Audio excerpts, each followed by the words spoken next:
कान को हाथ लगाएंगे लोग कि या अल्लाह हमें ऐसा न कर देना। इस वक्त मुल्क में क्या हालात चल रहे हैं? टुकड़े तीन, मेरा ख्याल टुकड़े तीन से ज्यादा पहले ही खास हम कर चुके हैं, क्योंकि आपके सूबे फेडरेशन की बात नहीं मान रहे। आर्म्ड फोर्सेस वाले बेचारे शहीद हो रहे हैं और आप इनको डीमोरलाइज कर रहे हैं। मैं नहीं चाहता कि मेरे बच्चे इस एक माहौल में, इस एक घुटन में, इस एक हब्सज़दा एनवायरनमेंट में परवान चढ़ें, लेकिन मेरे पास कोई अदर ऑप्शन नहीं है। भारत जो है वो अरबों डॉलर लगाकर भी पाकिस्तानी फौज के खिलाफ अंदर से नारे नहीं लगवा सका जो आज लग गए। मैं कह रहा हूं आपसे खुदा की कसम, अगर मेरे पास कोई जरिया, कोई बहाना, कोई हीला मौजूद होता, मैं आज का प्रोग्राम किए बगैर यहां से दफा हो जाता। आपके भारत 10 साल पहले 11वें नंबर पर था इकोनॉमी में, आज 5वें पर है। कुछ लर्न करने के लिए आपको उनका केस स्टडी करना चाहिए। ऐसे नहीं हो गया, गलती से नहीं पहुंच गए वो। किसने किया है? उसमें कुछ लोग हैं, लीडरशिप है, नेशनलिज्म है उसमें। 10 साल में 11वें नंबर से 5वें नंबर पर। वेस्ट में आके सोचे तो सही, लोग आपके बारे में सोचते क्या है? What kind of opinion the people have, what kind of opinion the world has about you. Pakistan का नाम आता है तो रिप्रेजेंटेशन क्या, लोग उनके ज़हन में क्या चीज जाती है? कभी किसी ने कोशिश की? आपके पासपोर्ट की रिस्पेक्ट क्या है? कभी आपने सोची है कि आप टूटी फूटी कोई एसोसिएट डिग्री मुझे ले दें किसी आप टूटे फूटे स्कूल से, आपको शाम को कनाडा में आपको नेशनलिटी मिल जाती है, ऑस्ट्रेलिया चले जाते हैं, वहां नहीं होते दुबई चले जाते हैं, आप वहां उनकी तरक्की का बायस बनते हैं और आपकी सड़कें चाइनीज खुद बनाते हैं आके। कितना सिस्टम आपका खराब है। खान साहब आपने ये गलत कर रहे हैं, आपको दीनी तालीम का ही नहीं पूरा पता, इस्लाम के स्पिरिट से आप खुद दूर है, आपकी खुद बातों के अंदर कंट्राडिक्शन है। पूरी जिम्मेदारी के साथ कह रहा हूं, अब इस पे कोई बुरा माने तो मानता फिरे, लेकिन ये बात मेरे ईमान का हिस्सा है। पाकिस्तान हमेशा से है और हमेशा कायम रहेगा। इसलिए नहीं कि हम अल्लाह मियाँ की कोई मुकर्रब, कोई बहुत ही प्यारी कौम है, बल्कि इसलिए कि ताक़यामत, माजरत के साथ, ताक़यामत जलील होने वाली कोई मखलूक तो होगी ना कि जिसको देख करके दुनिया इबरत पकड़ेगी।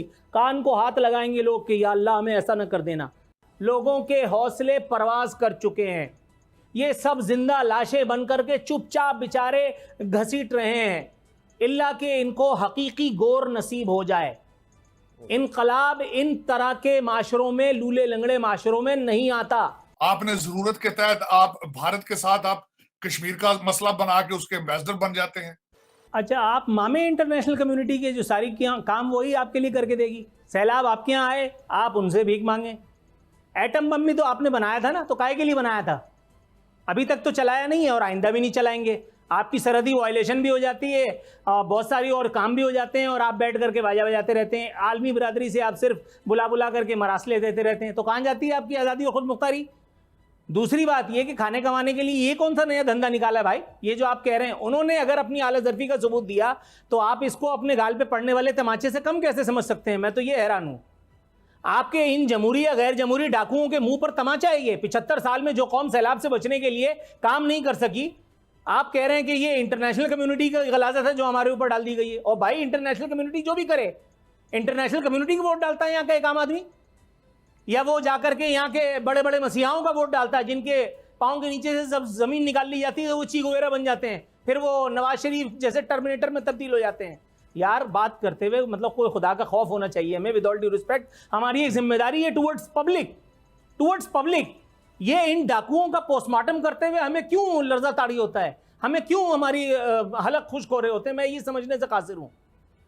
मैं बहुत माजरत के साथ इन जुमलों का इंतखाब कर रहा हूँ, क्योंकि इससे आसान और इससे सहल जुमलों का इंतखाब मुझसे हो नहीं पा रहा। उसामा, प्लीज़ बुरा मत महसूस कीजिएगा, मैं आपको नहीं कह रहा हूँ, मैं हम सब की बात कर रहा हूँ, मैं अपने बारे में भी बात कर रहा हूँ।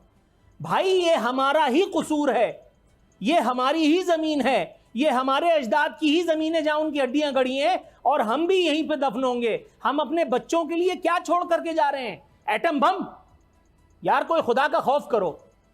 जहाज उड़ता है तो उसके उतरने की गारंटी नहीं है, वहां जाकर के बकरे काट रहे होते हैं गधे। मतलब हर काम अल्लाह मियां के हवाले किया हुआ है, तो आपके और मेरे हाथ में क्या है? हम क्या कर रहे हैं? मुझे ये भी तो बताओ। वो एविएशन की वजारत उसको दे दी थी, वो जाहिल मुतलक को, जिसने एक लेटर लिखा और दुनिया के सामने बम फाड़ दिया कि हमारे पायलट से बड़ा गधा कोई नहीं है। आपने अपनी एविएशन इंडस्ट्री को खुद तबाह कर दिया। जिन लोगों को बात करने की तमीज नहीं है वो सेनेटर्स तक बन जाते हैं, सॉरी थे कहां। तो भाई ये जिम्मेदारी मेरी आपकी है, ये इंटरनेशनल कम्युनिटी की काम नहीं है। इंटरनेशनल कम्युनिटी को पता है कि इन भिखारियों को, इन ढीठ के बच्चों को हर थोड़े अरसे के बाद भीख मांगने का एक जरिया मिलता है। अपनी सदका खैरात ज़कात, यार मैं और आप खाने के लिए निकलते हैं कि नहीं, भी बच्चों को लेकर के, अपनी फैमिलीज को लेकर के, तो दरवाजे पे आकर के कोई नॉक करता है, मैं और आप जैसे उसको देते हैं ना, बस वैसे ही हाल इंटरनेशनल कम्युनिटी का हमारा है। तो इस इमदाद को शुक्रिया के साथ कबूल करने से बेहतर है कि इस इमदाद को, इसकी औकात को पहचाने। ये हमारे मुंह पे तमाचे की तरह मार रही है इंटरनेशनल कम्युनिटी, क्योंकि उनको पता है कि ये सिर्फ बड़बोले हैं, ये बोल बच्चन करने वाली कौम है। इनके पास हक बोलने की सलाहियत सिर्फ उस वक्त आती है जब इनका तख्त छिन जाता है, तब ये रोड घेर करके कहते हैं मुझे क्यों निकाला, मैं होता तो ये कर देता। लेकिन जब ये इख्तिदार में होते हैं तो ये अवाम का उसी तरह खून चूस रहे होते हैं जिस तरह आज वाला है। मैं बहुत माजरत हुआ हूं, लेकिन मुझसे बहुत ज्यादा देर तक बर्दाश्त भी नहीं होता भाई। का वजीर दिफा ये कहता था कि फौज पर अवाम की हड्डियों से गोश्त नोचने और जंगे हारने का सारा इल्जाम लगाता था। वो जिस औरत ने दहशतगर्दी के पीछे फौजी वर्दी के नारे लगवाए थे, वो यहाँ पर मुझे ये बताएं क्या हम लावारिस हैं? हम एक बात कर रहे हैं, ये लोग जो कल तक आपकी तौहीन करते थे, आप पे गद्दारी का इल्जाम लगाते थे, जिनके ऊपर करप्शन के केसेस हैं, फर्द जुर्म जिनके ऊपर लगने लगे, उस फर्द जुर्म से बचने के लिए जिन्होंने ये रिजीम चेंज किया है और जो खुद ऑन रिकॉर्ड आकर कहते हैं कि इमरान खान को रोकना जरूरी था, यूएस रिजीम करना जरूरी था, ये जो रिजीम चेंज करना जरूरी था, नहीं तो वो एक ऐसा अहल और मुहिब्बे वतन जनरल ले आता। अब मुझे ये बताएं कि वो ना अहल था, ये ले आता कि जो आकर हमारे सारे जितने भी केसेस हैं उनमें हमें 15 साल के लिए अंदर कर देता। तब कौन सा आइन कानून? यानी अगर हम ये कहेंगे कि एक ना अहल करप्ट क़यादत अगर एक फौज के इदारे का फैसला करेगी तो वो गलत है, और जिनका ट्रैक रिकॉर्ड ये हो कि 5 दफ़ा उन्होंने तकरीरियाँ की हों और हर तकरीरी में मेरा बंदा कहकर उन्होंने लिया और उसके बाद उनकी 19 से लड़ाई हुई हो,